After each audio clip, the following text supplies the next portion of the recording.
Welcome back to the program. This is the second part of the Sunday edition, your favorite political show right here on KTN News. And on our second part, we'd like to talk more about what NASA has described as the Manzoni Declaration. It's a five-pointer released by some of the NASA leaders there, perhaps forging a way forward, even as President Uhuru Kenyatta is set to be sworn in on Tuesday. Let's now listen in to what some of the NASA leaders had to say. We unveiled a three-pronged action plan for returning to constitutional democracy and the rule of law, comprising of sustained civic action, economic boycotts, and the People's Assembly. We continue with the vigorous civic action, and we thank our supporters for their courage under fire. On Tuesday, we will celebrate the lives of 26 resistance heroes. The economic boycott is going strong and hurting the greedy dictatorship where it hurts most. We gathered here today to set in motion the third pillar, namely the People's Assembly. As we do so, we are cognizant that the People's Assembly is the subject of much debate, including misinformation. We take this opportunity to clarify that the People's Assembly, what the People's Assembly is and what it is not. The sovereignty of the people enshrined in our Constitution means that the people are the architects of the state. If, as now, the state fails the people, if it is hijacked by self-serving people, if leaders consistently abuse power, if checks and balances do not work as they should, then the people are compelled to go back to the drawing board. The People's Assembly is that drawing board. It is not a parallel government. It is not an alternative parliament or county assembly. It is a process of charting political destiny. As People's Assembly, we will protect our county governments from the predations of the Jubilee administration that are already manifest. We will reflect on the politics of exclusion and ethnic dominance. Following our deliberations today, we have resolved as follows. 1, to affirm that we do not recognize the October 26 presidential election and to declare that as per Article 1 of the Constitution, we have not individually and collectively delegated our sovereignty to Uhuru Kenyatta.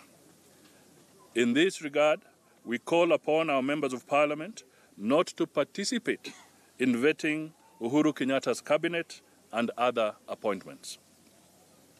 2, to urge Kenyans to ignore the despotic coronation of Uhuru Kenyatta on Tuesday, 28th November 2017, and instead join us in person at Jacaranda Grounds, Nairobi, or in spirit to mourn the lives of our dearly departed men, women, and children who have paid the highest price for exercising their basic constitutionally guaranteed right of political dissent through peaceful protest. 3, to assert as per Article 1 of the Constitution that the right of citizens to exercise their sovereignty at the county level is not subject to supervision or veto by the national government. 4, to hold the inaugural convention of the People's Assembly in the month of December 2017. And 5, to assert that we recognize Raila Amolo Odinga and Kalonzo Musyoka as the legitimate President and Deputy President of the Republic of Kenya, respectively, and as sovereign people commit ourselves to see to it that they assume office. We embark on our journey of restoring democracy, just government, and legitimate leadership, inspired by the words of the Constitution of the U.S. state of New Hampshire, and I quote, "Whenever the ends of government are perverted and public liberty manifestly endangered and all other means of redress are ineffectual, the people may, and of right, ought to reform the old or establish a new government. The doctrine of non-resistance against arbitrary power and oppression is absurd, slavish, and destructive of the good and happiness of mankind. End of quote, and end of statement. Well, and that's the announcement made by the NASA leaders in Manzoni, what they've referred to as the Manzoni Declaration. Now, Kakai, if you could hear me once again, let me begin with the second point there raised by the NASA leaders. They're urging Kenyans to ignore the swearing in of President Uhuru Kenyatta on Tuesday, 28th, that is, instead calling on their supporters or urging their supporters to attend what they've timed as a prayer meeting at the Jacaranda grounds. As a man who got involved in the swearing in of President Uhuru Kenyatta in his first time in office, do you think this might pose any sort of challenges to the team that is going to swear in the president? Well, that is the position that has been taken by NASA through the declaration that happened in Manzoni. It is, I think, within their rights to say whatever they have said or to do what they want to do. But remember, one thing is that we need to ask ourselves as Kenyans, what do we really want for this country? Do we really want to go on politicking, or do we want to move forward and start thinking about issues of development? When you look at what the president has already done, is that he has already extended a hand or an olive branch to the opposition and invited them to come and participate in the swearing-in process. So it was incumbent upon the opposition to say, fine, we will come and we will participate in the swearing-in ceremony. But they have not done that. I do recall that even in 2013, the opposition boycotted the swearing-in ceremony. So it's, I think, a norm for the opposition to say we do not want to participate in the swearing-in ceremony because we do not agree or recognize Uhuru Kenyatta to have been elected as the president. But remember one thing, whatever happens, that will not stop the swearing-in ceremony to take place. You remember, as I mentioned earlier on, that there's already a committee that has been established, which is now already working on the swearing-in process. If you go by what was happening yesterday, plans are completed at an advanced stage whereby they have already done the swearing, they are already preparing the swearing-in ceremony. Now, remember that it's not only the opposition to be invited. Any member or any Kenyan is supposed to be invited. I do not know whether those who have been invited or those who are going to be allowed to go to the stadia will refuse to go to the stadia because NASA has said that we should not go there. And number two, it will have been very important that NASA understands that already right now we have a president who is elect, who is going to be sworn in, and it's upon NASA as a team to realize that it's now time for us to join hands together with the president and develop this country. So for me, it will not affect so much the swearing-in process at all. Well said, Kakai. Dismas, on the Sunday Nation, that is on the first page, they're saying the NASA leader Raila Odinga yesterday turned down a concerted push by the coalition hardliners to swear him in on Tuesday. Now, the same day the president is supposed to be sworn in. And is this the major announcement that NASA has been promising since the ruling was made by the Supreme Court? Well, I doubt whether that's the major announcement, because Raila is keeping everything under suspense. But if you just allow me a minute to comment on what Mr. Kissinger has indicated, for NASA and the leadership, as far as they are concerned, there was no election on the 26th. As far as they are concerned, there was no Supreme Court ruling. So giving them an invitation and expecting them to appear at Kasarani is actually being naive. Because, again, as far as they are concerned, there's no function taking place. That's what Mr.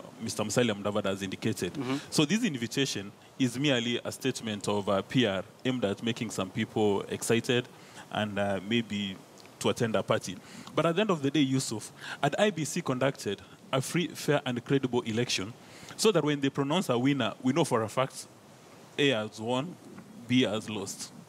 Then it would be very easy for you to be invited to Kasarani, and if you reject the invitation, then we can laugh at you and we say that you are not interested in the growth of our democracy. But the NASA leadership, as far as they are concerned, President Kenyatta is an illegitimate president. So why would they even want to attend that function? Which goes to the core of our conversation here. That we are where we are today because of IBC inability to run free, fair, and credible election. If they had delivered a very good job and then people decline these invitations, then now we would be running all over. We'll be very furious. And then number two, there is this fallacy which is being perpetuated all over Kenya that right now we should stop discussing politics and focus on development, which is a fallacy of generalization. Development in any part of the world is influenced by political decisions. It's politicians who take these decisions on how they're going to allocate resources. So for anybody to tell you that, wait a minute, you've been politicking too much, relax, let's focus on development. I mean, the development agenda is going to be set by President Kenyatta, or rather maybe by Jubilee in the two houses and in the county assemblies. And they need vigorous opposition from NASA. And for some reason, NASA has indicated that because we don't recognize President Kenyatta, we are not going to participate in these conversations, we are not going to participate in committees, we are not even going to participate in the vetting process. So for anybody to say that you want to separate politics from economics, that is a fallacy, and we must not allow those people to get away with it, because there's no way. I mean, for instance, look at economies like Israeli, Singapore, India. The reason why they're very solid is because the governance structures are so predictable that if there's going to be an election in Germany, you can afford to have a marathon in the evening. Can you do that in Nairobi? For instance, there's a marathon going on today. Can you imagine that we were voting today while this marathon was ongoing? No. It's because our politicians are holding the country hostage, which is really unacceptable. The earlier we appreciate the fact that politics is conjoined with economics and you cannot separate the two, the better. Even the team President Kenyatta has been meeting on how to resuscitate our economy. Their work will count for nothing if we don't have a stable political environment. Because anybody who wants to put money in Kenya is asking themselves, how is Raila Odinga going to react to this? What if the day I'm supposed to be landing in Nairobi to go to a five-star hotel for a meeting, there's a riot, there's a demonstration? What if I invest in Kenya and some guys decide to come and touch my enterprises? So it's important for President Kenyatta to realize that he's not going to govern the country in the absence of Raila Odinga. It's important for him to engage in triangulation, which Bichachi spoke of, that run with the Odinga ideas. What does Raila Odinga want today? He wants us to sanitize the electoral system. He wants us to talk about inclusivity and ask ourselves whether we need to go for a parliamentary democracy. Why can't President Kenyatta, because he's going to be a lame duck president, why can't he embrace those three ideas and run off with them? So that in the next 2 years, we have a referendum. And then by the time we get to 2022, nobody should be worried about the electoral system. Nobody should be wondering, is it going to be free, fair, credible? Is there going to be stability? Is there going to be violence? And I think for President Kenyatta, don't you think there is a process that requires some time? Anyway, you'll explain that in detail. But Mark, I'm sure you'll want to react to what Dismas has raised. And just a reminder, part of NASA's declaration is that they don't recognize that there was a presidential election on October 26th. And they're also saying that they recognize Raila and Kalonzo as the president and the deputy president. Don't you think this might be a recipe for chaos come Tuesday? I think it's a recipe for childishness, I'll tell you for free, because it is the game where if I cover my eyes and I can't see you, then I assume you can't see me too. You know, covering your eyes does not negate the reality of the other person existing. And the reason why I'm saying this is Kenya needs to grow up. And the growing up, I mean this. The election of August 8th was annulled by a Supreme Court. The election of Uhuru Kenyatta was sustained by the same Supreme Court. Now, we cannot say we like one side of the coin and we don't like the other. Listen, I don't care which side you're in, but we need to agree on what the basics of reality and functions in life are.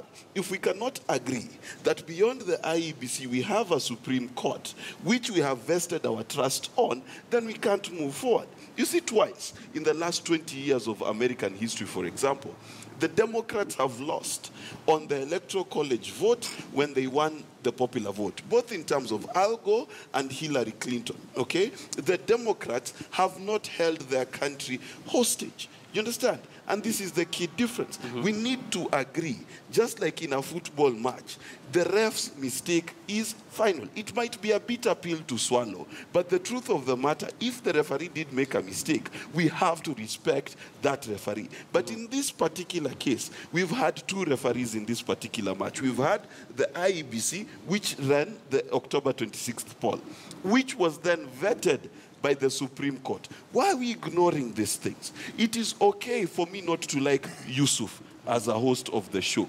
I can dislike him as much as I want. However, I cannot say now he's not the host of the show because I said so. I need to have the proper legal authority to say he's not. So unless I'm the CEO of this company, you remain the validly employed host of the show.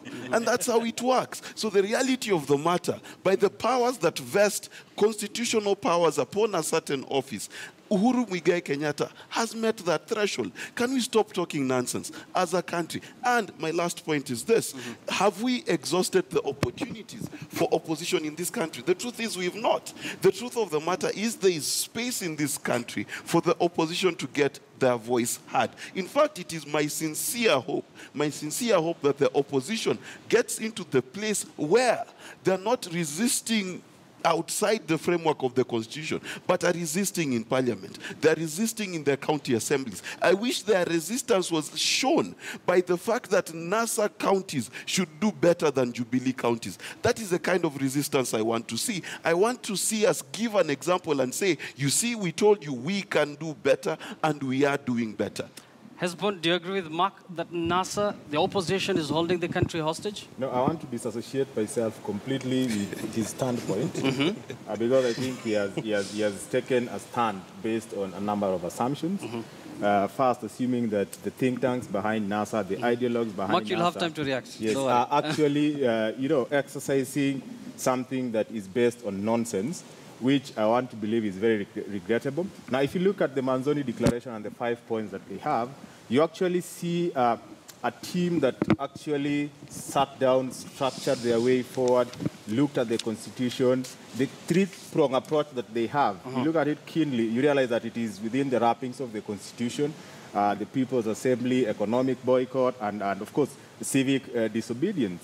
And, they are granted that within the Constitution. And it is incumbent upon NASA then to explain to people how then this would address the challenges that they have, which informed the fact that they don't recognize the October 26th general election. Now, to the extent that you want to look at IEBC, you want to look at the election, you want to look at the Supreme Court validating this election, I think that is not in doubt.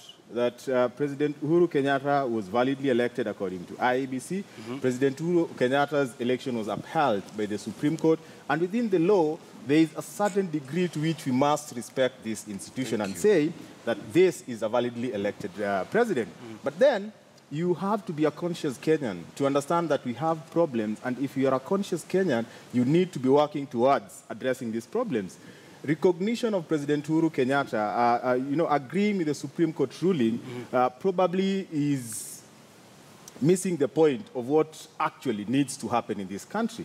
Because a big chunk of the population, and this big chunk is almost 50%, and they believe in the NASA cause, are actually saying that we are not in doubt. We don't even have a problem. Are you saying because NASA has a huge kind of support, about 50%, then whatever they're saying should be? No, I'm not saying that whatever they're saying. What I'm saying is the issue that they are addressing and they were addressing before the election were not attended to. So to the extent that those issues were not attended to, they are not even part and parcel of whether this was a duly valid election, whether it was supposed to be upheld. And therefore, it is incumbent upon all of us who are conscious to understand that the fact that President Uhuru Kenyatta will be sworn in, and of course he has the reins of power, it's just a question of swearing in, does not allay the fears that Kenyans have, does not allay the fact that we have issues. Yes. And let me say, that is where NASA is coming in, that President Uhuru Kenyatta can go ahead and become the president. But as Kenyans, are we seeing a situation where, because one side of the country believes that, we're not even talking about the election, there are issues. We just need to sort those issues. Forget about the election, the swearing in. So the problem would be, are we looking at a situation where we'll move on as a country? Swearing in President Uhuru, and Kakai has made it clear that it is a fairly, clear process. Within the law, this is going to happen, and Jubilee will make sure that it happens. They have the reins of power. My only problem is, will we have a country that Jubilee will serve? We won't. No, Mark will come to you shortly. The position that NASA leaders have taken, especially after the Manzoni Declaration, is very dishonest, to say the least. Because, you cannot be quoting the Constitution on one end, and on the other end, you're spiting and ignoring constitutional provisions. Because the question is, do we have a constitutionally elected president?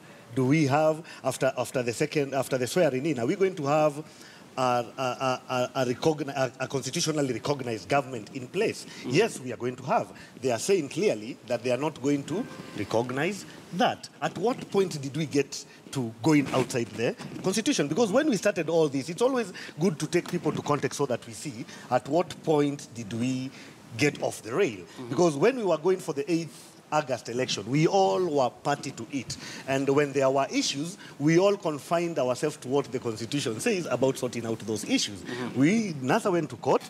The Supreme Court nullified the election and said that we need to do a repeat election within 60 days and ensure that it is in compliance with the Constitution. It is at that point that NASA opted to go outside that. And from then, they've been struggling to see how to fight, still quoting the Constitution, yet they are finding ways of doing it outside the Constitution. But of course, the main agenda by NASA is for them to get some sort of an electoral justice. So the question is, why is it so difficult for Kenya to have, like, a transparent kind of system? The point is this. The point is this. We have to do whatever we are doing within the agreed framework. We cannot do things out of a vacuum. And there is what the Constitution says, and there is what I feel as a citizen.